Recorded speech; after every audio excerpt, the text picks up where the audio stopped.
Prof. Komarudin Hidayat itu humble sekali, jadi sangat ramah, jadi orang pintar yang ramah, karena ada orang-orang tertentu yang sebenarnya dia pandai, dia baik hati, tetapi memang bawaannya itu wajahnya sudah sulit tersenyum dulu, tetapi Pak Komarudin ini melayani siapa saja dengan baik. Kita juga sempat melihat beberapa wartawan yang minta foto dilayani satu-satu, jadi bisa membayangkan beruntungnya bertemu dengan orang seperti beliau, pintar, baik hati, memberikan banyak inspirasi, dan jauh dari gambaran seleb yang artis, jauh sekali. Beliau 180 derajat dari itu. Beliau orang yang sangat rendah hati dan mau menyentuh orang-orang bawah, bahkan orang-orang seperti kami ini. Pak Komarudin Hidayat ini mungkin berbeda dari banyak orang ya. Kalau banyak orang pinter, banyak orang yang sukses itu mungkin tampilannya itu mungkin jahat, mungkin bukan jahat sih ya, mungkin mukanya agak ngeri gitu. Jadi kita kalau mau ketemu, mau ngomong itu udah minder sendiri. Minder bukan minder sih, mungkin takut kalau beliau ini ternyata tanggapannya nggak enak gitu. Ternyata kalau Prof. Komarudin Hidayat ini dari raut mukanya ini udah raut muka yang damai dan teduh. Banyak orang yang mengalami hal yang kurang lebih sama dengan dimensi yang berbeda dengan Pak Komarudin, tetapi tidak bisa memilih jalan yang tepat sehingga hasilnya kok kurang begitu baik begitu Pak. Apa Bapak punya saran? Ini kan yang muda-muda juga banyak ini, yang merasa paling susah sedunia itu banyak sekali Pak. Apa saran Bapak, saran yang harus dilakukan? Saya punya prinsip gini, saya harus bisa menolong diriku sendiri. Sebelum saya bisa menolong orang, maka saya harus bisa menolong diri sendiri. Apa? Saya bisa untuk menghidupi diri sendiri, cari makan, berpakaian, tempat tinggal.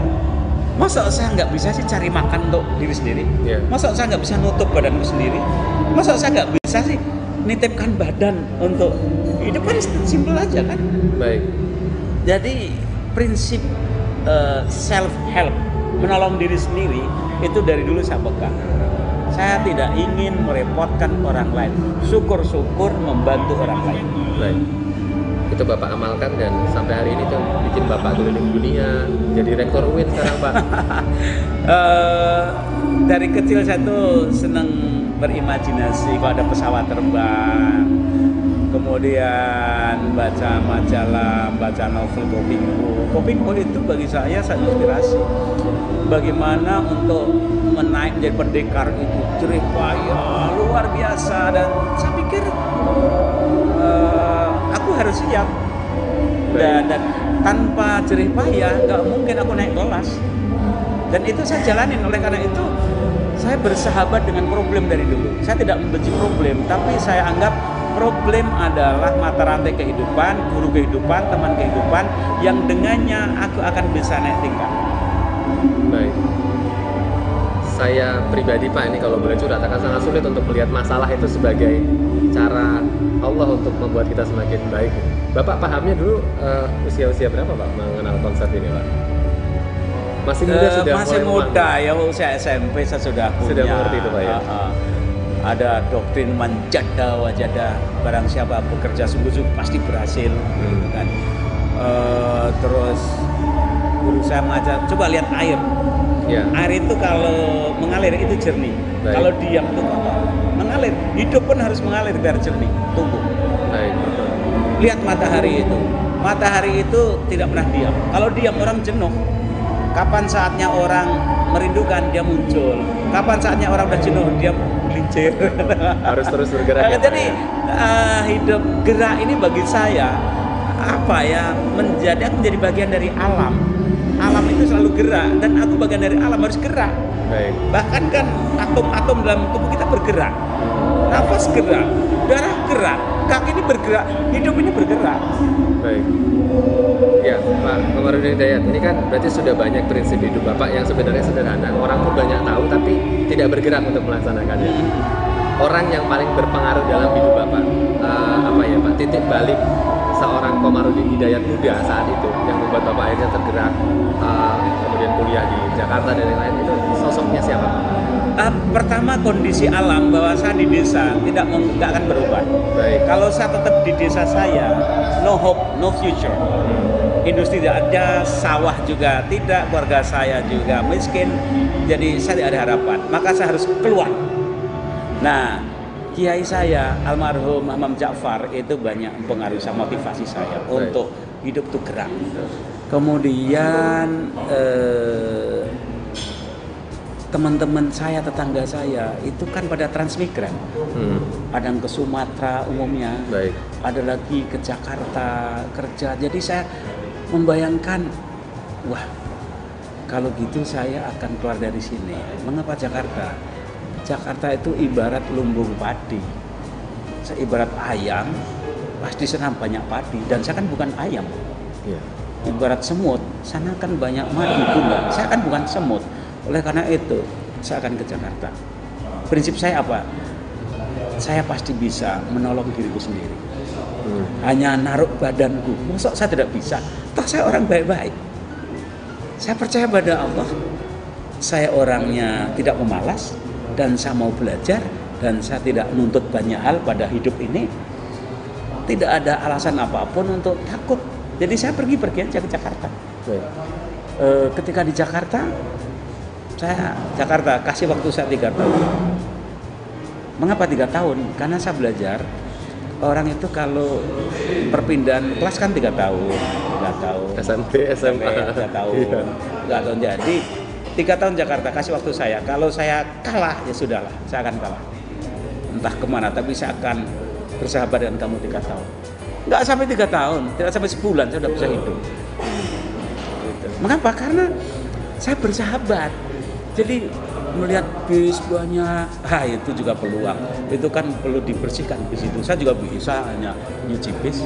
Bapak pernah nyuci bis berarti? Belum, tapi kan mental siap. Iya. Terlihat orang jual koran, nah aku kan juga bisa jual koran. Andai kan terpaksa jual koran juga bisa. Lihat masjid, lah saya kan juga bisa adzan ngurus masjid. Iya sih Bapak ya. Lihat sekolah, kan saya bisa tukang sapu sekolah.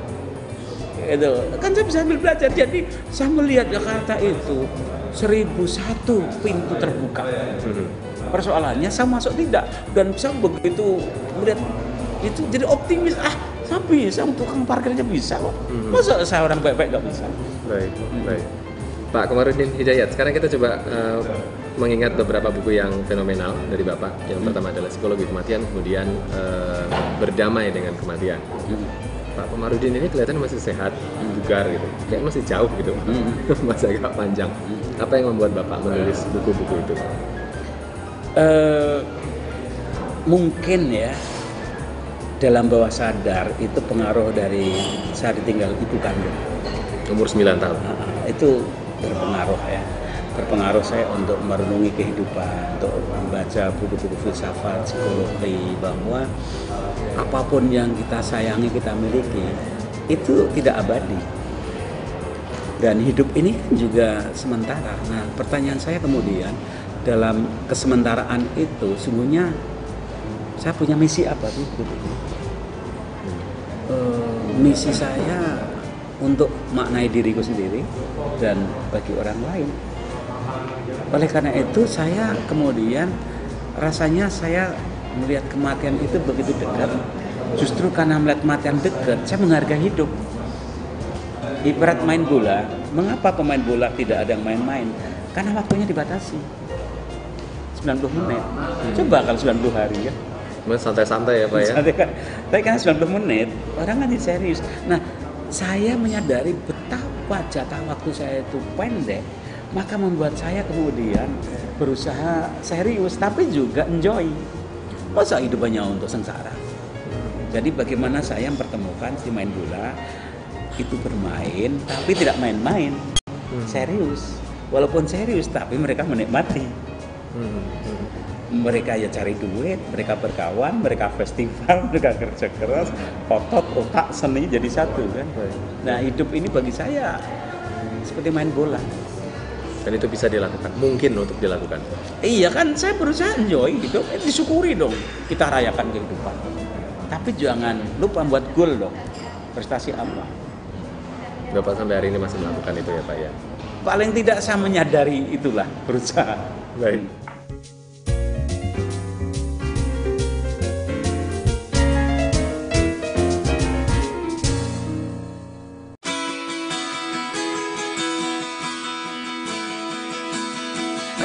Everybody's watching you now. Everybody waits for you now. Cuma kekayaan jangan sampai mengalahkan Anda. Anda makan materi, mencari materi, tapi materi jangan sampai menjadi primer dalam hidup Anda. Yang lebih primer adalah martabat Anda, moral Anda, manfaat hidup Anda, kan begitu. Saya bisa lakukan sekarang, katakanlah untuk anak muda saja ya. Anak muda jangan pernah berhenti belajar. Boleh berhenti sekolah, tapi tidak boleh berhenti belajar.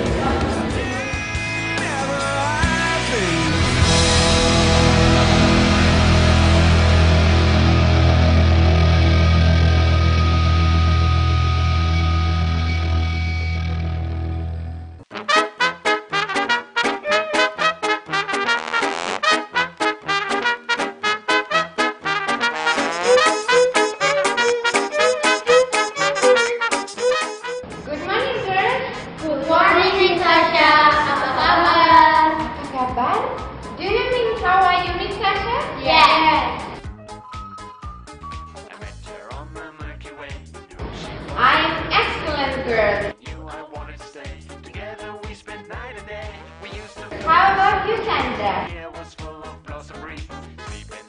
I'm okay. Hannah, how are you? How are you? I'm great. Good. Honeybee, honeybee, you're far away, that's hurting me. Hurting me, I miss you, darling, far away. You won't sweet smile this summer day.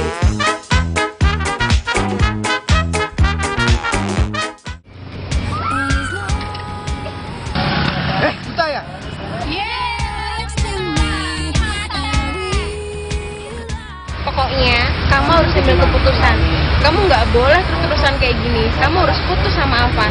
Kamu harus bisa cari cowok yang nggak katrok kayak dia, yang ngebut-ngebut di jalanan, nggak jelas. Ya nggak sih? Kamu harus mempertimbangkan kehidupan kamu ke depan dong. Kamu harus lihat ke depan, oke? Sekarang kamu nggak boleh sedih lagi ya. Sayang, Semua kita putus. apa? Putus. Apa? Putus. Aku kurang gini apa coba? Mobilku banyak. Aku anak orang kaya. Kamu katrok. Inilah balada cowok yang ditinggal pacarnya karena ngebut dan sering ugal-ugalan di jalan. Jangan ikuti jejak saya.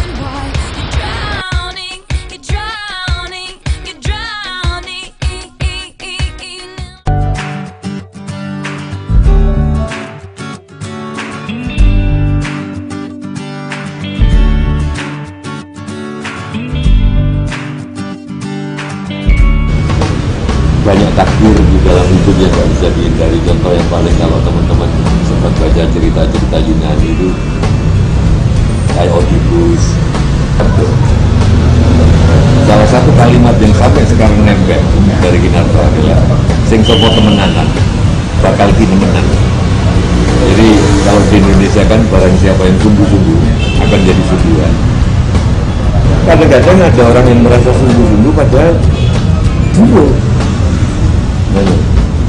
Yang ingin saya katakan adalah kadang-kadang kita perlu orang lain, nggak harus guru, untuk membaca kita sebagai pelukis, sebagai penyair.